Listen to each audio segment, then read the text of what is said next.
Family and fellow soldiers, I'm the Professor, and this is the Moment of Truth. Karma may always be late, but it also always shows up too, eventually. Irony's not dead, but a lot of people are thinking that Candace Owens' right-wing grift probably is. Look, let me go ahead and say from the outset, let's not kid ourselves. As dumb as the right-wing nuts are, there's plenty of those lead paint slurping idiots who are willing to drink the Kool-Aid. All she's got to do is start attacking black Americans full-time, and she'll be able to put together some kind of audience of bigots, reprobates, and weirdos. That's the low-hanging fruit that every sellout, suck-up, and bootlick reaches for. But between now and then, we can reflect on how she fooled herself into thinking these white supremacists that she shilled for actually liked her. As everyone knows, Candace Owens got herself demonetized from YouTube, and she was suspended for a week. But this isn't the first time that she's been demonetized. It happened just last year on some of her transgender videos. But this time, it's allegedly her entire channel that's been demonetized. That was a couple of weeks ago, and she's since resumed posting her inane brain farts. But her problems go way beyond YouTube just pushing her around. Now, Candace Owens is getting dragged because she actually decided that she was going to run her mouth about a group that could actually do something against her. Now, as she herself has said, she took on Black Lives Matter, and she called them black supremacists. Obviously, she doesn't know what the heck the word supremacist means. As we all know, black supremacist is an oxymoron. There is not and cannot be black supremacy because supremacy absolutely requires the ability to enforce it. If someone is totally powerless yet sits around talking trash about how they're better than everyone else, that's not supremacy. That's just delusion. The entire reason white supremacy is a thing is precisely because it does exist, and it's not hot air, because they have the ability and they use the ability to enforce themselves upon the entire world. Now, I think that this is a good time for us to go ahead and define terms. What is white supremacy? That's a question as old as the hills, but Professor Black Truth's definition of it is this. White supremacy is the absolute control of society using physical, economic, political, and social violence for the exclusive benefit of those classified as white at the total expense of those who are not.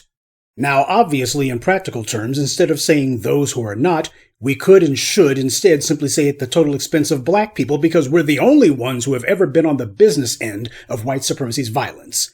And all these other groups, even the ones who claim that they've been targeted and mistreated by white supremacy, they have all closed ranks with white supremacy, fought to uphold it, and have defended and praised it openly. And when it comes time, they go after black people. This is the reason that we have phrases like white adjacent. That's where phrases like that come from, because that's the reality. Some of the biggest and most virulent defenders of white supremacy have been people who are not classified as white at all. Like Candace Owens. So it's false to say that all these other groups are victims of white supremacy because all of them, in their turn, have fought to support and enforce it.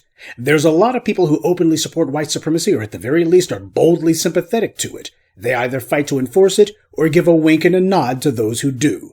That's the definition of white supremacy. It encompasses the fact that it's absolute control. It encompasses how it enforces itself and whom it applies to, and that it's a zero-sum game.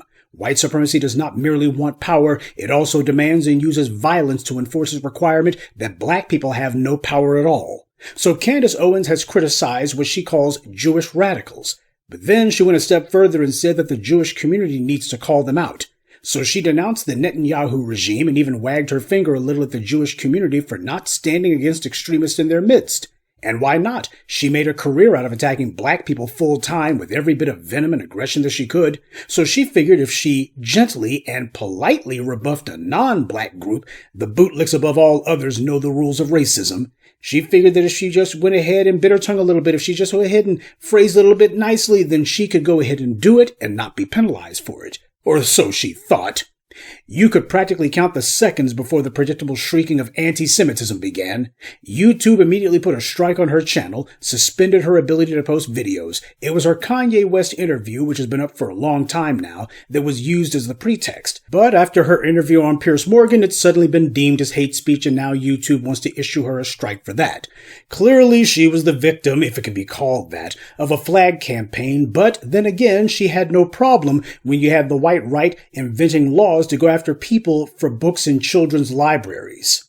Say, when Candace Owens was defending murders like the murder of George Floyd, did that cause her channel to be struck? I'm just asking for a friend. Has anyone ever had their channel struck or penalized by YouTube for justifying and even praising the murders of black people? Suddenly, YouTube's community guidelines don't exist. Ben Shapiro still lies about the murder of George Floyd, still falsely claiming that Floyd died of a drug overdose, even after the medical examiner almost immediately ruled that Floyd died from having an overweight white supremacist sitting on his neck for nearly 10 minutes. So where's the strikes on Ben Shapiro's channel for that? There aren't any. And the same goes for Steven Crowder, Tim Pool, and Candace Owens. They know black people are sanctioned targets. We are the targets. In fact, you're encouraged to attack black people. The people who run these tech companies, they're the ones who actually put people up to it. These chumps also understand, though, that you can only pull that mess with black people. Now you try it with anyone else, and suddenly there's community guidelines. So these tech companies, be it YouTube, Facebook, obviously the apartheid reject Elon Musk's Twitter, X, they all operate with an open and blatant anti-black violence. And that's the entire point. To use digital technology to create virtual safe spaces for anti-black racism. Supremacy cannot be supreme if it has to hide and duck and run from you.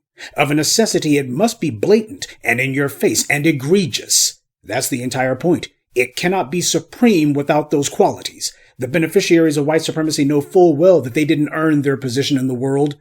As Abraham Lincoln put it in his debate with Stephen Douglas, he wanted the superior position assigned to the white man. And since they were totally dependent on the society to give them that position, they are excruciatingly aware that they're also totally dependent on the society to continue to hand that position to them day after day. They need and demand reminders and reassurances that the totally corrupt system of racial supremacy is still in place and still standing. That's what the open, egregious murders of black people represents to the dominant society. Their reassurance that white supremacy is still standing, and with it their unearned and undeserved place in the society is not under threat. When black people are murdered and no one is punished, that's reassurance. When everyone else gets a hate crime law and black people are totally ignored, that's reassurance. Candace Owens thought that having been on the payroll of some white think tanks and some white conservative gangs meant that she had some sort of immunity from criticism if she went after their sacred cows. After all, she has the rhetorical shield of having openly and viciously attacked Black Lives Matters for years and attacking the black community for basically most of her adult life and promoting a number of blatant falsehoods in order to do so. Now, considering that Candace Owens was only made a thing because of certain racists like David Horowitz, the question becomes, why did Candace Owens decide that she was going to be biting the hand that was feeding her? Why do that? Well, it's not because of any principles. If I had to guess, I'd say it's the same thing it always is with these bootlicks. Money. If they're not getting paid as far as they're concerned, they'll take their hired tongues somewhere else. It's just like Michael Steele and Omarosa before her, and Candace Owens is turning tail. Well, that tells you what she truly believes in. Getting paid. If the David Horowitzes and other right-wing racists offered her more money, you better believe Candace Owens would take back every critical thing she said about Israel and Netanyahu, or at the very least, she'd tone it down and she would stop talking like that. Like I said, the Candace Owens and the Jesse Lee Petersons and such, they're not hired guns, they're hired tongues. Go ahead and put enough zeros on that paycheck for them, and they'll go ahead and gladly spout the gibberish or lick the boots of whoever you want. Their tongues know no bounds. She has no core beliefs, no true principles other than me first. But she's finding out that she wasn't as clever as she thought. See, it's safe to attack black people. That's why so many people do it. Organizations or even non-black people who support black movements, you can attack them with impunity. They're all sanctioned targets. You can attack black people all day, every day. There's no penalty. But it wasn't courageous of Candace Owens to do that. Attacking Black Lives Matters is a safe target because BLM doesn't have the ability to punish her. Black people as a group cannot punish anyone for lying about us, for attacking our interest, or for even murdering black people in the streets. So Candace Owens' BLM attacks mean nothing. They weren't acts of courage, they were acts of cowardice. But now here she is, attacking people who do have the ability to inflict penalties for displeasing them. And she apparently thinks that her reputation for attacking black people would act as some sort of shield to protect her. That she could simply plead, I'm being intellectually honest, I'm being balanced. Why, I attacked the black community and people said that I was wrong for that, but I refused to budge.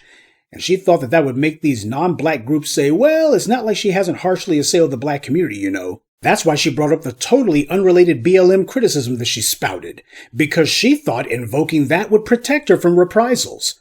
And these white supremacists are showing her that it doesn't. This is what the bootlicks like Candace Owens will never understand. White supremacy is the only supremacy out there, and that being the case, their attempts at showing intellectual honesty won't matter. Your attempts to demonstrate that you criticize everyone equally means nothing. One, because everybody knows you don't criticize everyone equally, you just criticize black people, and secondly, because these white supremacists, they don't allow you to criticize them. It's not about whether or not you have an intellectually honest argument, or whether or not you brought facts. White supremacy is not to be criticized or assailed, certainly not by the bootlicks. So when Candace Owens attacks black people, it's because she knows we don't have the power to punish her for it. But the forces of white supremacy that she reinforced, they do have the power to punish her for speaking against them, and they're doing it. This is not about winning some debate or proving that your opponent is a liar. Black people have been winning every single debate against white supremacy for 150 plus years, and it changed nothing. See, when the family dog wags its tail and does amusing tricks for its master, it gets a pat on the head and a good girl and maybe a bone if they're very good. Now, if that dog starts barking a little bit too much, its master will get annoyed. But if the dog keeps barking, its master may feel the need to swat it on the head with a rolled up newspaper. But if the day ever comes that the dog gets so comfortable that it thinks that it can bark at its master, or worse, bite the hand that fed it, then the dog will wind up getting put in a kennel or put down. But what won't happen is it won't be allowed to live in the house with its master anymore. This is why white power always breaks its tools. Because on a long enough timeline, you always get some bootlick who gets a little bit too big for their britches and starts imagining ideas above their station, like maybe they're equal to master. And if master does something that they don't like or that they find aesthetically unpleasing, well, maybe they can talk back to massa. And when that day comes, they have to be shown, no, you don't get to talk back to massa. So Candace Owens will go the way of Milo Snuffleupagus. Sure, she'll still be around. The people who stomped on her didn't kill her after all. But the entire reason anyone even knows her name is because white power gave her a platform. And what they're showing is they can also take it away. Yes, there will always be a rump contingent of crackpots who still get a giddy thrill out of watching a black person repeating all of the white right's anti-black lines. The freak show aspect of Candace Owens is still extant. But Candace Owens herself is contained. Black people aren't going to support her, and white power being what it is, no one who previously pushed and presented her to the public is going to do so anymore.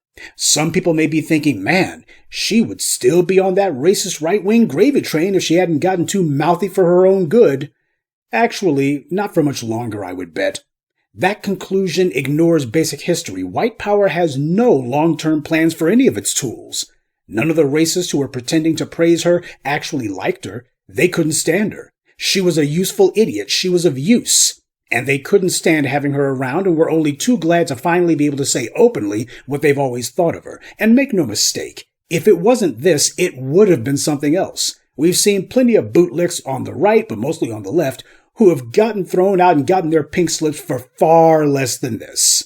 They never cared about Candace Owens' stupid speeches because she was simply parroting all of their talking points. They didn't keep her around because they thought that she was some kind of great thinker. All those racists who used to laud her for years, they did a 180 and began calling her the dumbest person they ever knew when she started talking back. And while her criticism of Israel was what prompted them to say it, the truth is they were simply saying out loud what they thought of her all along.